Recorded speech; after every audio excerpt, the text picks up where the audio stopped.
చూశాను టీవీలో. గవర్నర్ గారితో ఎప్పుడు ఎవరో చెప్పించినట్టుగా నేను ప్రసంగం చెప్పించారు. ఆయనతో విధ్వంసకర పాలన లాంటి పదాలను వాడించారు. 4 లక్షల ఉద్యోగాలు కల్పించినట్టుగా చెప్పించారు. ఇప్పుడు ఏమంటున్నారు లోకేష్ గారు, మా గౌరవ సభ్యురాలు ఎమ్మెల్సీ గారు వరదు కళ్యాణి గారు మాట్లాడితే, మీరు ఇంగ్లీష్ చదవండి తెలుగు కాదు అంటున్నాడు ఆయన.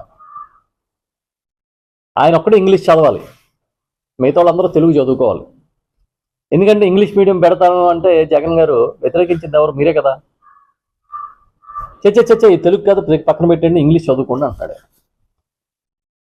అంటే ఇంగ్లీష్లో ఒక రకమైన వెర్షను, తెలుగులో ఒక రకమైన అభిప్రాయాన్ని మీరు వెల్లడిస్తారా?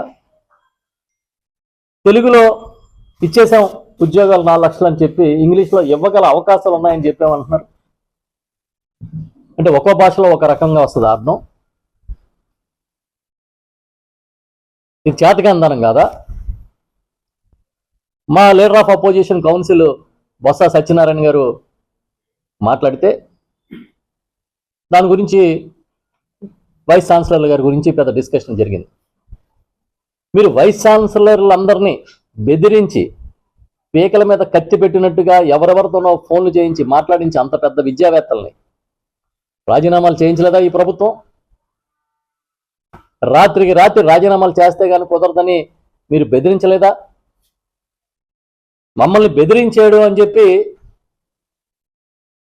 సాక్షాత్తు ఒక వీసీ గారే గవర్నర్కి రాసిన రాజీనామా పత్రంలో రాసి పెట్టలే.